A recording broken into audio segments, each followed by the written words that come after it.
चलो thank you प्रभु, आशीष दे। अब आपके प्रेम के लिए मैं कुछ कह नहीं सकती, लेकिन प्रभु इसका 1000 गुना आपको प्रतिफल दे यीशु मसीह के नाम से। खुदावन सच में इस साल प्रभु ने बहुत सारे लोगों का आत्मिक कराया, और मैं चाहती हूँ कि आशीष इनके जीवन में इतनी हो कि ये बटोर ना पाए और दूसरे आए उनको आशीषों को शिफ्ट करके जाए यीशु के नाम से। वेरी गुड, आशीष मिले। और हमारी राखी में पापा ये आंटी सामने, आंटी अरे ये तो बहुत बड़ा लास्ट डे है आज 2025 में। मैं अच्छे से घूमेंगी। सबको जय मसीह की। और मैं परमेश्वर का धन्यवाद करती हूँ कि सच में प्रभु अपना वचन पूरा करता है कि तुम पृथ्वी के छोर तक मेरे नाम के गवाह बनो, और तुम जाओ हर एक जाति के लोगों को शुभ समाचार सुनाओ, और उन्हें पिता पुत्र पवित्र आत्मा के नाम से आशीष दो। हम यीशु के नाम से बहन को आशीष देते हैं। और हमारे 2025 की बहुत जगह सारी मीटिंग कंप्लीट हुई है, और ये लास्ट ये आज घर है, तो खुदावन ने आज बहुताई से स्वागत करवाया हमारा, और बहुताई से हमारे लिए आदर किया। हमारी बहन ने ये फूलों की माला और ये पैसों की माला का मुझे कोई भी ऐसा नहीं पता था, लेकिन परमेश्वर का धन्यवाद कि प्रभु को वचन कहता है मजदूर को अपनी मजदूरी मिलनी चाहिए। तो मैं परमेश्वर का लाखों करोड़ों बार धन्यवाद देती हूँ उसके प्रेम के लिए, उसकी दया के लिए, और एक अच्छे बेटा और बेटी आत्मिक जो हमें दिए हैं परमेश्वर ने। तो इन सभी को जो पीछे खड़े हैं सभी हमारी बेटियां हैं आत्मिक, और मैं परमेश्वर का लाखों बार धन्यवाद करती हूँ ऐसे आदर और सम्मान के लिए जो मुझ पर उसने दया की है और मेरा आदर किया है। परमेश्वर से मेरी प्रार्थना है कि हर जगह प्रभु की महिमा मेरे द्वारा होती रहे, और हम परमेश्वर की सेवा करते रहे, आत्मा और सच्चाई से सेवा करें। आज पूरी भरपूरी से याकूब की तरह इन्हें आशीषित करते हैं, जैसे इसराइल ने परमेश्वर ने उसके दास ने अपने बेटे याकूब को आशीर्वाद दिए, वैसे सारे आशीर्वाद इनके ऊपर ठहर जाए यीशु मसीह के नाम से। इनके बच्चों पर, इनके पति पे यीशु के नाम से आशीष ठहरे, और आज के दिन से इनकी आशीषें और खुल जाए। जय मसीह की यीशु के नाम से। Thank you. इसको भी बहुत आशीष दो, खुशी को भी खुश रखे, और इसके लिए 2025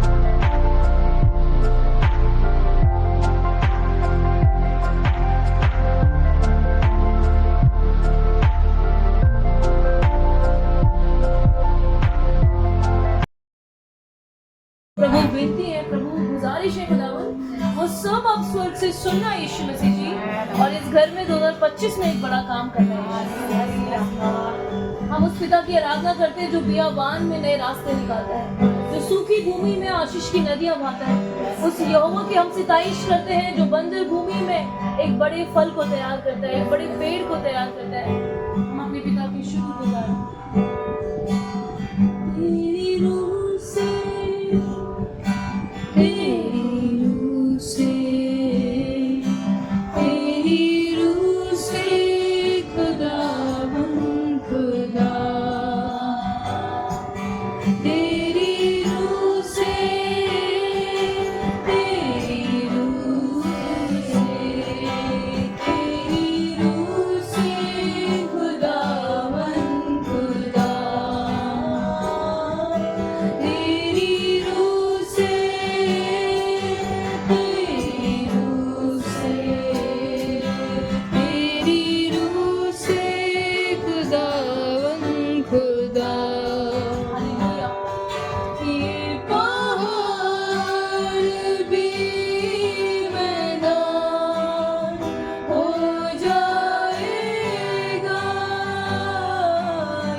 है कि ये व्यर्थ नहीं जाएगा। चाहे आपने हमें जो फूलों का स्वागत किया और पैसों की माला डाली है, ये सब परमेश्वर की आत्मा के द्वारा होता है, क्योंकि परमेश्वर अब बढ़ चढ़कर आपके हाथों से वो काम करा रहा है, तो वो अपने हाथों से भी बढ़ चढ़कर तुम्हें देगा। क्योंकि बाइबल कहती है जो उभरता हुआ देता है उसकी गोद में उभरता हुआ दबा दबा के परमेश्वर डालेगा। तो परमेश्वर इनका 1000 गुना आपके जीवन में डाले। जैसे वचन भी यिर्मयाह की किताब में लिखा है 33 का जब, तो देखो क्या उसने कुछ बोला करने के लिए, सिर्फ प्रार्थना करने के लिए। हम जब बाहर निकले सेवा करने के लिए तो सिर्फ प्रार्थना ही करते थे। हमारे पास कुछ नहीं था देने के लिए और उनके पास भी कुछ नहीं था मुझे देने के लिए। जब हम इस घर में भी फर्स्ट टाइम आए तो इनके पास भी ये ऊपर वाला फ्लोर नहीं था और नीचे सिर्फ एक कमरा और बाहर साथ किचन का सेटिंग इन्होंने कर रखी थी थोड़ी बहुत। तो जब हम आते थे बेटी परेशान हो जाती थी, ये ना जॉब पर होती थी और हम सिर्फ प्रार्थना करके जाते। प्रभु क्या कहता है, तू मुझसे सिर्फ प्रार्थना, मैं तुझे बड़ी बड़ी और कठिन बातें बताऊंगा हाँ। जिन्हें तू अभी नहीं समझता। जिन्हें हम अभी नहीं समझ रहे हैं, लेकिन जब प्रभु हमारे जीवन में कार्य करेगा तब आप समझोगे।